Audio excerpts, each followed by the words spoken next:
반갑습니다. 프로그래밍 강사 이태성입니다. 자, 이제 3강 콘솔에서 작성한 네트워크 프로그래밍을 이제 윈도우라고 하는 환경으로 이제 옮겨보는 그 내용을 한번 살펴보도록 하겠습니다. 우리는 1, 2강을 통해서 콘솔 형태에서의 어떤 네트워크 프로그램을 쭉 작성해 봤습니다. 거기에 있는 내용들은 프로그래머의 논리에 따라서 또한 네트워크라고 하는 그 같은 그 특이한 그 구조에 의해서 우리가 하나씩 코드를 작성했었죠. 자, 하지만 이 부분을 이제는 콘솔에만 놔둘 것이 아니라 이제 윈도우 프로그램이라고 하는 윈도우 폼으로 가져와야만 합니다. 하지만 콘솔에서의 환경과 윈도우라고 하는 그 같은 폼의 환경은 굉장히 다릅니다.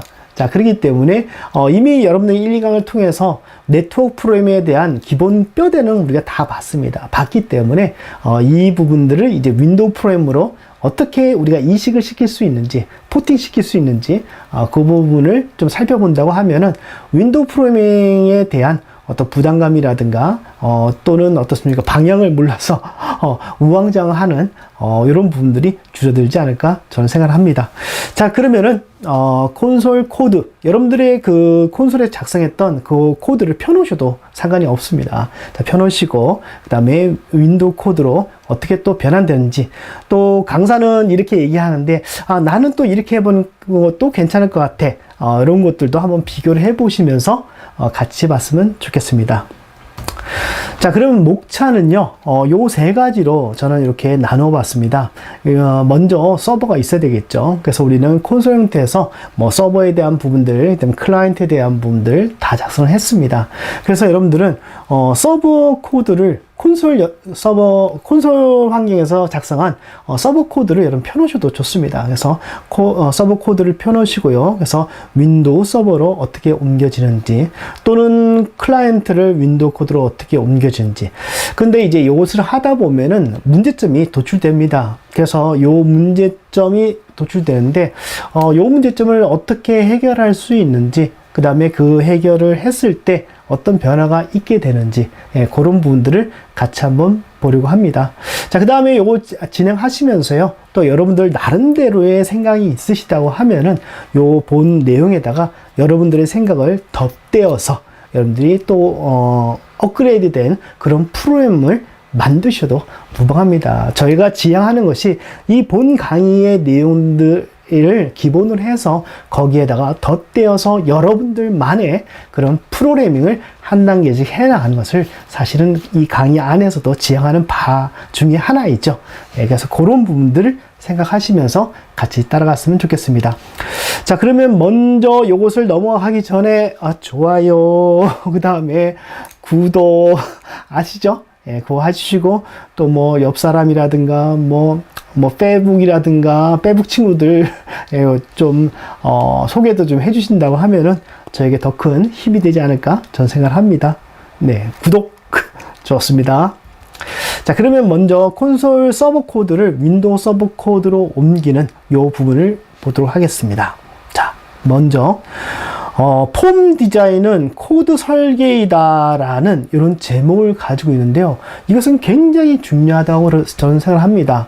윈도우 프로그래밍에서의 가장 큰 핵심은 바로 폼을 어떻게 디자인하는 것이고, 그 폼을 어떻게 디자인하느냐에 따라서 그 내부 코드가 복잡할 것인가 아니면 간소할 것인가 깔끔할 것인가, 이것이 결정됩니다. 자, 그런데 우리가 앞에서 했던 콘솔 형태 어떻습니까? 네 마음대로 하라는 것이죠. 그렇죠? 콘솔 형태가 어떻습니까? 가장 주가 된 것이 메인입니다. 그렇죠? 메인 하나 있죠. 요거는 뭐 C++, 뭐 C# 다 똑같습니다, 지금. 그래서 메인이 하나 있고요. 그 메인 안에서 내가 논리적인 프로그램을 작성해 주면 됩니다. 그 논리는 누구의 논리입니까? 프로그래머의 논리죠. 그렇죠? 프로그램의 논리에 따라서 순차적으로 풀어내면은 그 모든 것들이 이제 단번에 실행됐습니다. 하지만 윈도우 폼으로 넘어오면서요, 달라진 게 있죠. 갑자기 뭐가 등장했습니까? 이 폼이란 것이 등장을 하고요. 폼이란 개념이 등장하고, 그 다음에 폼이 프로그래밍의 프로그래밍의 이제 중심이 되었다는 것이죠. 그 다음에 과거에서의 OS가 이제 윈도우로 완전히 바뀌면서 모든 것들이 이제 폼을 기반으로 한 같은 프로그래밍 형식으로 바뀐 것이죠. 그것이 중요합니다. 그렇기 때문에 내 마음대로 내가 하고 싶은 대로 어떤 프로그램을 작성할 수 있는 시대는 빠이빠이 지나갔다는 얘기죠. 예, 그래서 뭐 여담이지만 한 가지 얘기하면은 과거에 이제 C, C++, 그 다음에 이제 윈32라고 하는 이제 윈도우 프로그램을 작성할 수 있는 그런 모듈이 있습니다. 그래서 윈32 API, 윈32 API는 요 부분은 이 C샵에서도 내부적으로 또 쓰고 있는 그런 형태인데요.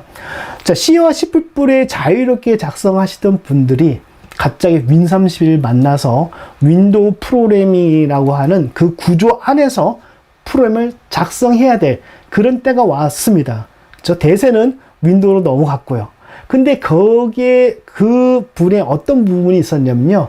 나는 내가 하고 싶은 대로 짜야지. 프로그래밍의 어떤 자유를 침해한다 해가지고 이 윈30이 나왔을 때 엄청나게 많은 그런 갈등이 있었습니다.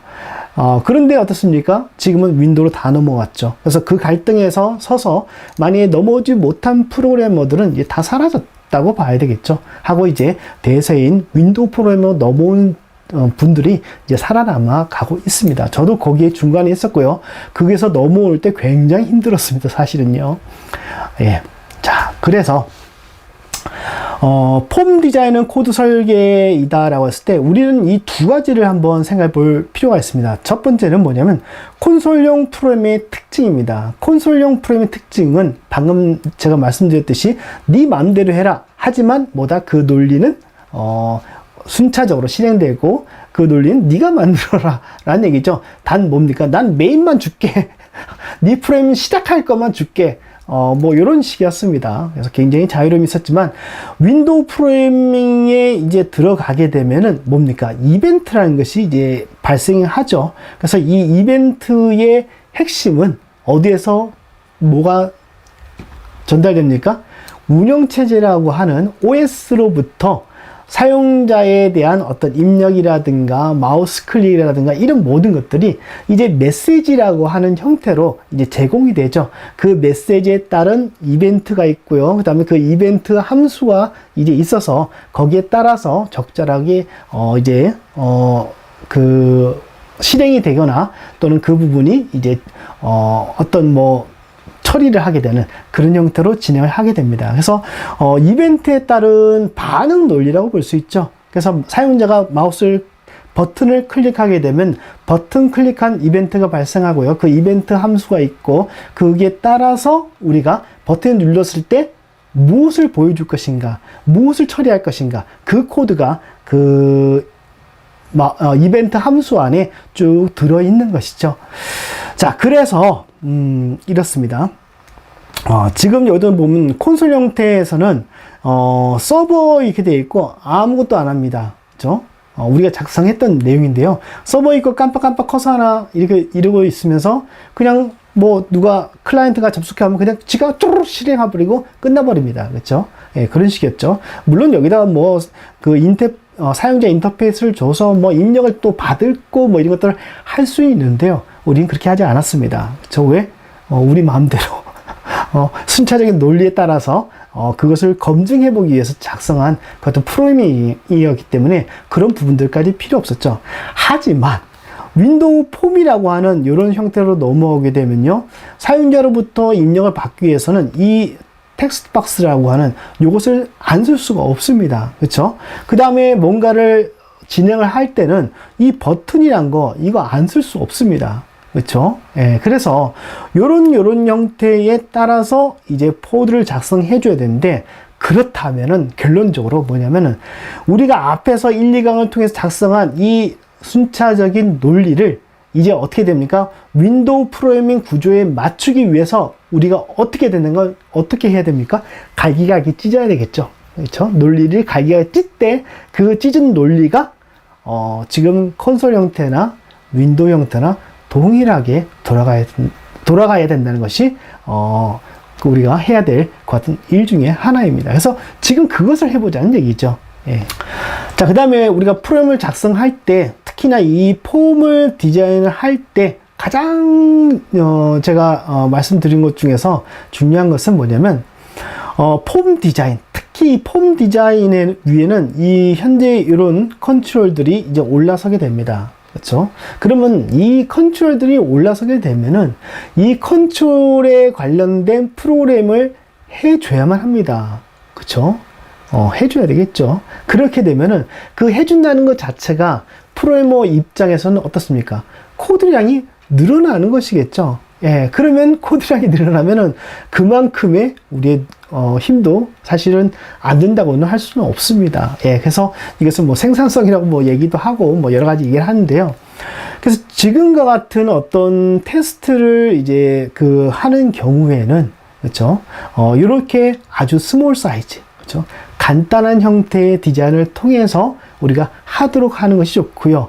그 다음에 우리가 윈도우 폼을 우리가 설계를 해서 뭔가 프로그램을 작성할 때도 그 기본 그 부분을 아주 깔끔하게, 어떻게 보면 너무 복잡한 컨트롤도 올려놓으면 복잡한 컨트롤은 복잡하게 코드를 작성해줘야만 합니다. 사실요. 예, 그렇기 때문에 그런 컨트롤을 그 입력이라든가 아니면 우리가 입력받거나 어떤 데이터를 보여줄 때 이 컨트롤이 적당한지 복잡하지 않은지, 그 다음에 복잡하게 했을 때 얼마만큼의 코드량이 따라가야 되는지, 이런 부분들을 우리가 고려를 해야 된다는 얘기입니다. 거기에 따라서 코드량이 달라지기 때문이죠. 자, 그러면은 이 코드량을 결정하는 이 폼 디자인 할 때 이런 컨트롤들에 대한 이런 생각들은 어디에서 비롯되냐면요, 그 프로그램의 기능을 정의하는 것이 전 중요하다고 생각합니다. 그 기능요. 이 지금 프로그램은 어떤 기능을 하면 되는가, 그 기능을 하기 위해서는 어떤 입력이 있어야만 하는가, 또한 그 기능을 하기 위해서는 이 입력을 받아서 어떤 식으로 보여줄 것인가 라는 부분이겠죠. 그래서 그 기능을 우리가 결정하는 것이 결국 폼 디자인에 대한 그것을 설계를 결정하는 것이고, 또한 폼 디자인은 결국 뭡니까? 컨트롤 수가 결정되고, 컨트롤 수는 다시 뭡니까? 이 코드량까지도 직접적으로 연관을 주죠. 예, 그래서 그런 부분들을 연관해서 여러분들이 생각을 하셔야만 합니다. 자, 그래서 저희는 이렇게 기능을 이 정도 잡았습니다. 일단 서버 IP 정도 출력해 주는 거. 우리가 클라이언트도 우리 콘솔에서 프로그램 작성하니까 어떻습니까? 매번마다 뭐 서버의 IP 이런 거 확인하고 다시 하려고 하니까 좀 번거롭죠. 그래서 기왕에 서버 프로그램 동작 시켜놓으면 자기 자신이 서버가 되니까 그 자기의 주소를 화면에 띄울 수 있도록 그렇게 해주는 것도 나쁘지는 않습니다. 그래서 지금 여러분들은 하나의 PC에서만 작성하니까 상관없는데, 만약에 여러 곳으로 옮기면서 뭐 프로그램을 하는 경우에는 그런 부분들이 필요하죠. 자, 그 다음에 클라이언트 접속 시작 버튼 해서 클라이언트의 접속을 받습니다. 그렇죠. 물론 이 부분도 우리가 순차적으로 따다다닥 할 수는 있겠지만, 윈도우 프로그램의 특성상 우리가 버튼을 두어서 그것들이 한 단계씩 실행되는 것을 확인해 보고자 이와 같이 접속 시작 버튼을 별도로 두었습니다. 자, 그 다음에 클라이언트 IP 주소 출력. 클라이언트가 서버로 접속했습니다. 접속하게 되면 당연히 클라이언트의 정보가 서버로 넘어오겠죠. 그러면 서버의 정보가 넘어오게 되면 가장 기본적인 것이 뭐겠습니까? 당연히 클라이언트의 주소겠죠. 그거는 기본적으로 알 수 있는 거죠. 그래서 클라이언트의 IP 주소를 출력해주고, 그 다음에 무엇을 합니까? 실제 내용을 주고받죠. 주고받기 위해서는 먼저 서버가 이제 받을 준비를 하고 있어야 되고요. 그 다음에 클라이언트는요, 접속과 동시에 이제 보낼 준비를 또 이 서버 준비가 끝나면 그때 또 하게 되는 것이죠. 그래서 서로 상방간에 데이터를 주고받고 이렇게 하게 되는 겁니다. 자, 그래서 요 정도의 내용을 가지고서 이제 할 텐데요. 제일 먼저 우리가 서버 IP 주소를 찾아서 출력하는 부분을 해보려고 합니다. 자, 요 부분은요, 어디에 입각하냐면요. 자, 지금 보세요. 요거 폼 디자인에 보면 요거 제일 먼저 돼 있죠. 예, 그럼 먼저 돼 있다는 얘기 뭐겠습니까? 여기에 대한 처리를 먼저 한다는 거겠죠. 그 다음에 서버의 IP를 출력한다는 것은 우리가 프로그램을 실행해 주자마자 이 서버의 주소 IP를 알아낼 수가 있잖아요. 그렇죠? 그래서 요거부터 할 것이고요. 그 다음에 요거, 그 다음에 요거, 그 다음에 요거, 요 순서대로 쭉 진행을 해 나가도록 하겠습니다. 자, 서버 IP 주소 출력하기 요 부분 볼게요.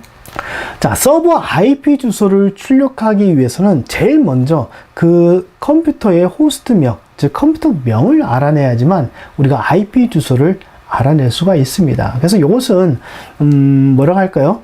고정적이라 보면 되죠. 우리가 네트워크라고 하는 프로그램의 그 구조도 딱 정해져 있듯이 우리가 호스트명을 알아내기 위해서는 뭐 물론 다른 것도 있겠지만 우리가 앞에서 이 강을 통해서 그 네트워크 정보를 알아내는 클래스에 대해서 배웠잖아요. 그래서 그 클래스만을 가지고서 우리가 이런 것들을 할 수 있느냐, 이런 부분들을 따져본 거잖아요. 이 강에서요. 그렇죠? 그 다음에 미리 한번 살펴봤었죠. 그래서 거기에 있는 클래스를 가지고서 우리가 쭉 이런 부분들을 이제 풀어나가려고 합니다. 자, 그 중에서 제일 먼저가 이제 호스트명을 알아내기 위한 부분인데요. 자, 호스트명은요, 여기 DNS라고 하는 클래스를 여러분들이 배우셨을 겁니다. 그렇죠? 그래서 DNS에 보게 되면 getHostName이라고 하는 요런 메소드가 있습니다. 자, 그 다음에 요런 메소드는요, 주의하셔야 될 분이 뭐냐면 이 static입니다. static은 뭡니까? 정적 변수이죠. 자, 정적 함수이죠. 예, 정적 함수가 되면 어떻게 됩니까? 객체를 생성한다, 생성하지 않는다. 예, 객체를 생성하지 않고도 우리가 그 메소드를 사용할 수가 있습니다. 굉장히 자유롭죠. 예, 그래서 그런 부분들을 잘 보시면서 프로그램 작성해야 되는데요. 자, get hostname을 하게 되면 자기 자신의 그 PC의 그 컴퓨터 명을 가져오게 됩니다. 스트링 형태로 가져오게 되고요. 그 다음에 그 가져온 정보를 기반으로 해서 이 DNS, 그렇죠? 이 IP와 관련된 그 정보들이 이 DNS를 통해서 많이 다루어지는데요. DNS에 보면 getHostEntry라고 하는 이와 같은 메소드가 있습니다. 그래서 그 메소드에다가 이 그 호스트의 주소를 넣어주게 되면은 그 호스트명을 넣어주게 되면은 그 호스트명에 있는 그 어떤 정보들을 지금 현재 나오듯이 IP 호스트 엔트리라고 하는 이런 객체 형태로 리턴을 해줍니다. 자, 근데 중요한 것은 뭐냐면은 이것도 스태틱으로 되어 있죠. 그래서 정적 함수입니다. 그래서 요것과 요것을 가지고서 우리는 호스트의 정보, 즉 IP 주소를 알 수 있게 되는 것이죠. 자, 그런데 이 IP 호스트 엔트리, 그렇죠? 여기서 리턴해주는 요 그 객체의 요건데요. 자, 요거에 대한 부분은 그 컨테이너 클래스입니다. 이게요. 그렇죠? 컨테이너 클래스라 가지고 그 클래스 안엔 또 여러 가지 정보들이 있는데 또 여러 개의 어떤 그 컨테이너는 배열적인 부분의 개념이 강하죠. 그래서 그런 개념이 있는데요. 거기 보면은 어드레스 리스트라고 하는 그런 속성이 하나 또 있어요. 이제 속성이 있고요. 그 다음에 어드레스 리스트, 여러분들 감이 딱 오시죠? 뭡니까?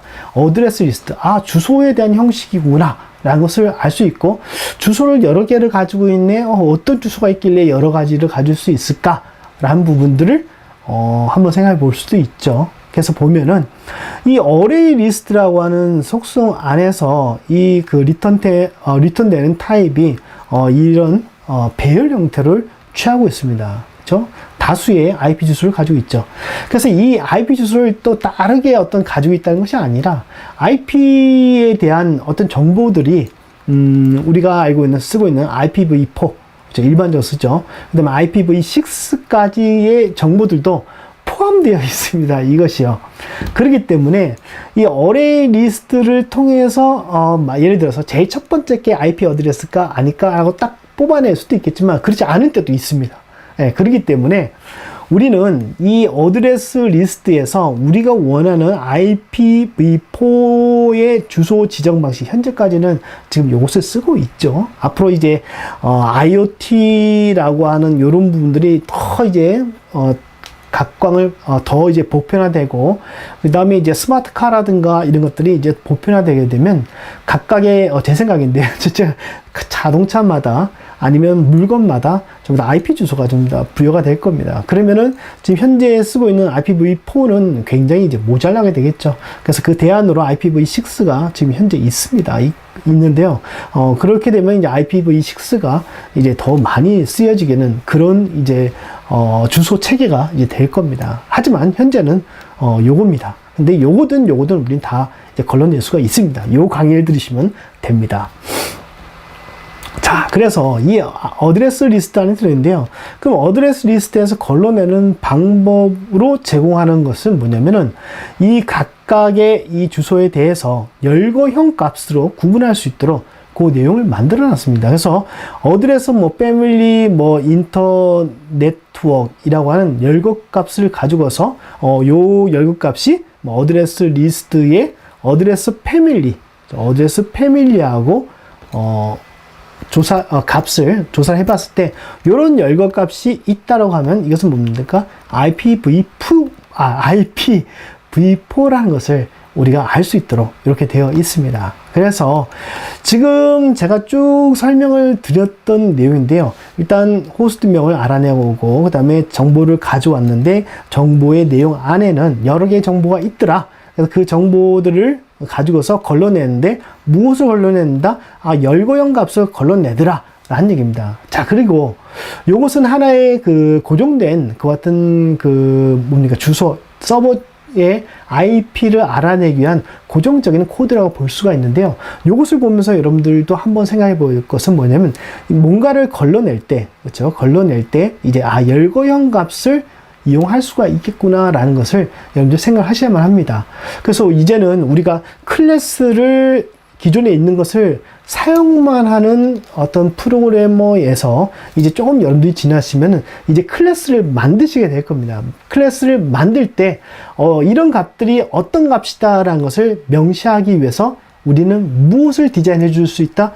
열거형이라고 하는 같은 값을 디자인해서 이 현재 있는 이 값이 어떤 류의, 그쵸? 종류를 가지고 있는 어떤 종류의 값인지를 열거형 값으로 구분을 해줄 수 있다는 것이죠. 예, 그래서 이런 것들도 여러분들 클래스 디자인에 넣어서 한번 생각해 볼 수 있는 좋은 재료의 예가 되지 않을까 저는 생각을 합니다. 자, 그러면은 요거까지의 사항을 소스를 한번 보도록 하겠습니다. 소스를 보기 전에 제가 먼저 실행을 해 볼게요. 자, 실행하자마자 여기 보면 IP 주소가 이렇게 올라오죠. 예. 그래서 이렇게 한번 볼 수가 있습니다. 그래서 이 부분을 어디에서 할 것인가, 그 부분을 우리가 생각해야 되고, 거기에 지금과 같은 이런 코드를 작성하는 것이 중요하죠. 자, 보통 이런 경우는 어디서 작성합니까? 당연히 폼 로드에서 작성을 하죠. 그래서 폼 로드는 보통 폼을 더블 클릭해서 우리가 작성을 합니다. 자, 그래서 이 폼 로드 위에다가 우리가 코드를 작성해 주는데요. 자, 그럼 볼까요? 자, 폼 로드 위에 보니까 지금 이 부분은 이제 나중에 하게 될 거예요. 그래서 그 부분을 놔두시고요. 자, IP 호스트 엔트리, 그 다음에 호스트에 대해서 방금 제가 말씀드렸듯이 DNS 정적 메서드를 통해서 현재 뭡니까? 호스트의 이름을 가져왔죠. 그 이름을 가지고서 무슨 호스트의 정보를 알아냅니다. 정보를 알아낸 후에 또 이 호스트라고 하는 이 컨테이너 클래스의 add 리스트죠. 그렇죠? add 리스트를 통해서 우리가 여러 가지 IP 어드레스라고 하는 배열을 가져오게 됩니다. 그래서 이 IP 리스트에 보면은 그 개수가 몇 개인지 이런 내용이 있습니다. 그래서 length를 해서 그 다음에 우리가 가지고 오게 되는 IP 어드레스의 배열을 우리가 뒤져서 거기서 원하는 정보를 가져오게 되죠. 자, 그래서 아까도 말씀드렸듯이 어드레스 리스트라고 하는 이 IP 어드레스 안에는 이와 같이 어드레스 패밀리라고 하는 그런 속성이 있습니다. 그렇죠? 속성이 있고요. 그 다음에 그 속성을 통해서 우리가 이것이 IPv4인지 그 다음 6인지 이것을 구분을 해야 되겠죠. 그래서 구분을 하기 위한 부분이 지금 여기에 들어있는 열거형 값에 따라서 현재 요 어드레스 리스트, 여기에 있는 IP 주소를 우리가 구분을 하게 됩니다. 자, 그래서 여기서 인터넷이라고 하는 이 같은 열과 연값하고 같으냐? 같으면 뭡니까? IP 주소의 IP 주소를 뭡니까? 문자 열로 변환해서 이 텍스트 박스에 보내어지고 있습니다. 그 다음에 더 이상 반복할 이유가 없겠죠. 그래서 브레이크문을 통해서 현재 이 포문의 반복문을 빠져나오게 됩니다.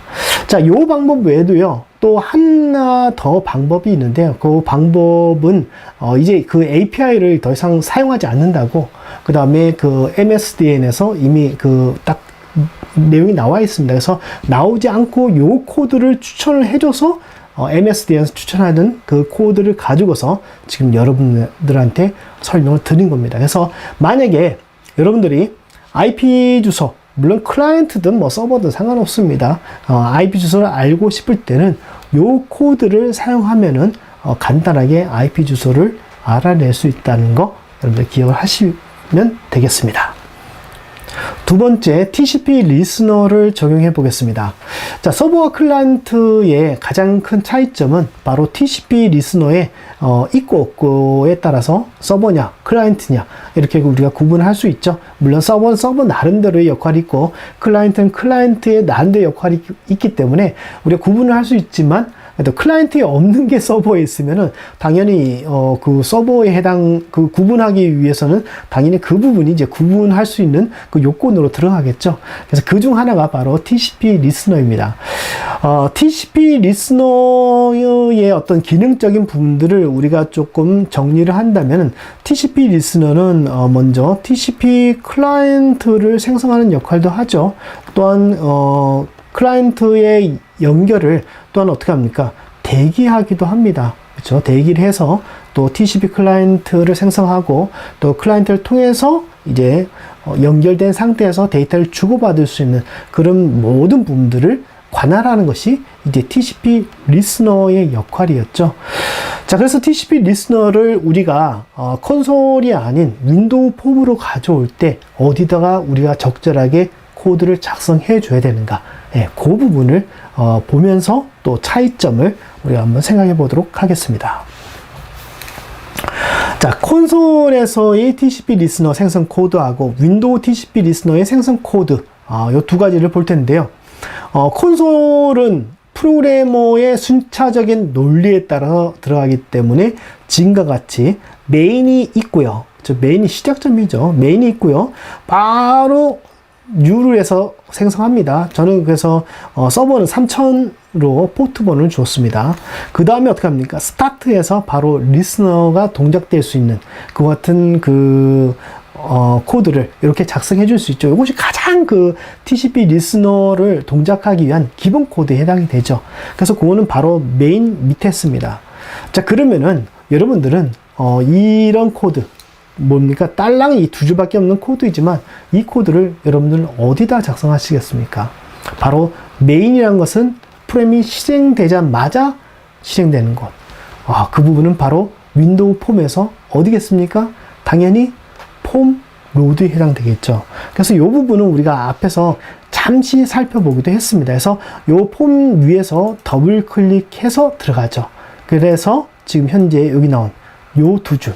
그래서 요 두 줄이 이제 요 밑에는 IP 주소, 그 다음에 요 두 줄은 이제 서버를 우리가 역할을 할 수 있는 TCP 리스너라고 하는 요것을 실행해 줄 수 있는 그 부분에 해당하는 것이 바로 요 두 개의 코드가 여기에 나야 됩니다.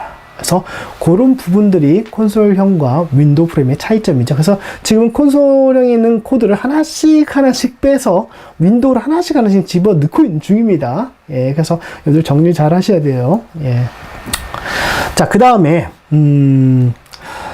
리스너의 가장 큰 역할 중에 하나가 뭐냐면 이 accept TCP 클라이언트의 역할입니다. 저 또한 accept TCP 클라이언트를 실행하는 것이죠. 근데 이 accept TCP 클라이언트의 역할 중에 가장 중요한 것은 이 TCP 클라이언트를 생성하는 것입니다. 왜냐하면 TCP 클라이언트 모듈과 서버 모듈이 동일하게 연결될 수 있도록 해준 것이 요 객체에 해당이 되죠. 그 다음에 TCP 클라이언트를 통해서 우리는 뭐 또 만들어냅니까? 뭐 여러 가지 네트워크 뭐 스트림도 만들어내고요. 그 다음에 그 스트림을 통해서 우린 또 뭐 또 합니까? 또 다른 것들도 또 바이너리 리드 라이트라든가 이런 것들도 어떻습니까? 거기에다 같이 연결하죠. 하기 때문에 이 TCP 리스너가 끊긴다는 것 자체는 이 TCP 클라이언트의 어떻습니까? 생존의 위기입니다. 그렇죠? 생존의 위기죠. 그렇기 때문에 이것은 굉장히 중요한데요. 여기서 중요한 것은 이 대기 상태입니다. 억세트 TCP 클라이언트는 아무렇게나 TCP 클라이언트를 생성하는 것이 아니라 클라이언트에서 연결이 되었을 때, 그렇죠? 정상적인 연결이 되었을 때, 생성해 주는 것이 TCP 클라이언트죠. 그러면 클라이언트 쪽에서 연결을 하지 않는다고 하면은 이 억세트 TCP 클라이언트라는 메소드 상에서 정지 상태에 있습니다. 대기 상태에 있죠. 그래서 우리는 콘솔 형태에서는 하나의 프로그램을 띄우고 하나의 입력만 받기 때문에 상관이 없습니다. 하지만 우리가 사용하는 윈도우 프로그램은 어떻습니까? 화면에 지금 현재 이런 여러 가지 컨트롤들이 있죠. 얘도 버튼도 있고 얘 버튼도 있고요. 그 다음에 이런 버튼도 있고 이런 버튼도 있습니다. 근데 만약에 여기서 대기 상태에 이루어진다면 이런 것들을 쓸 수 있을까요? 없을까요? 당연히 쓸 수가 없게 되죠. 예. 없게 되죠. 그래서 그런 부분들을 이제 어떻게 할 것인가 라는 부분들을 우리가 생각을 해야만 합니다. 그리고 그 부분에 대해서 지금 현재 우리 상황에서는 해결할 수 있는 방법이 없습니다. 그래서 그건 뒤에서 또 다른 모듈이라는 것을 제가 설명을 드리면서 해결할 수 있는 방법을 또 우리가 진행해 나갈 텐데요. 지금 우리의 목표는 콘솔 형태를 윈도우로 좀 가져오는 그 부분이기 때문에 이런 상태가 있구나. 그 다음에 실제로 프로그램을 실행하게 되면은 프로그램이 마치 멈춰선 것 같이 됩니다. 왜 그렇습니까? 지금 억세트 TCP 클라이언트라는 메소드 때문에 그렇게 되는 겁니다. 그래서 그렇게 되는 것이 내가 프로그램을 잘못 짜서 그런 것이 아니라 당연하다는 것을 우리가 알아야 된다는 얘기겠죠. 왜? 대기 상태로 들어가기 때문에. 자, 그래서 지금 보면은 요렇게 우리가 TCP 클라이언트를 할 때는 이렇게 하고요. 그 다음에 요렇게만 해줬습니다. 이렇게만 해주면 까만 화면에서 그 커서가 깜빡깜빡거리기만 하죠. 예, 그게 답니다. 그 이상 없죠. 자, 그런데 폼이 로딩 되자마자 이런 형태로 바로 탁탁 진행하게 되면은 프로그램이 방금 말씀드린 멈춰선과 같이 되어집니다. 조금의 여유가 없죠. 예, 그래서 조금의 여유를 좀 주고자 이런 접속 시작이라고 하는 이런 버튼을 두어서 좀 여유를 우리가 테스트하는 입장에서도 좀 여유를 가지도록 하기 위해서 이런 버튼을 하나 두었습니다. 그래서 요거 버튼이 눌렸을 때 이제 처리를 해야 되는데요. 그럼 요 버튼이 눌리게 되면은 그런 부분도 발생하겠지만 또 어떻습니까? 접속 시작을 해서 만약 접속이 됐어요. 접속이 되면 어떻습니까? 접속 시작해서 딱 대기 상태 있잖아요. 대기 상태에 있으면 그 밑에는 또 어떻습니까? 코드를 둘 수 있죠. 예, 코드를 둘 수 있습니다. 그래서 그 밑에 코드에는 어떤 걸 둘 거냐? 당연히 어떻습니까? TCP 클라이언트가 생성되기 때문에 TCP 클라이언트에 대한 참조 객체를 참조 변수를 당연히 둬야 되고요. 그 다음에 바이너리 리드하고 라이트하고 리드를 우리가 생성을 할 겁니다. 자, 우리의 최대의 목표는요. 이메일 데이터, 물론 이메일 데이터도 기본 데이터를 가지고서 이제 운영한 것을 얘기하죠. 그래서 그것을 묶어서 쓸 수도 있고요. 그 다음에 나눠서도 우리가 구성을 할 수가 있는데요. 이런 내가 원하는 데이터를 서버에 보내고, 그 다음에 클라이언트도 보낼 수 있느냐. 여기에 가장 큰 중심을 두는 것이죠. 만약 우리가 데이터베이스를 통해서 데이터를 받았어요. 그 받은 데이터를 우리가 필요에 따라서, 용도에 따라서 나누겠죠. 나눈 데이터를 또 클라이언트 쪽에다가 보내줘야 되겠죠. 적절하게. 그러면 그 클라이언트는 어떻습니까? 그런 데이터를 받겠죠. 받아서 거기에 따라서 또 화면에 출력하겠죠. 그렇기 때문에 이메일 데이터를 얼마나 쉽게 우리가 가져와서 쓸 수 있느냐, 또는 얼마나 쉽게 또 보낼 수 있느냐, 또한 안정적으로 보낼 수 있느냐, 이것이 가장 중요하다고 볼 수 있습니다. 그래서 거기에 대한 생성이 바이너리 라이트와 바이너리 리더를 사용한다고 제가 말씀을 드렸었죠.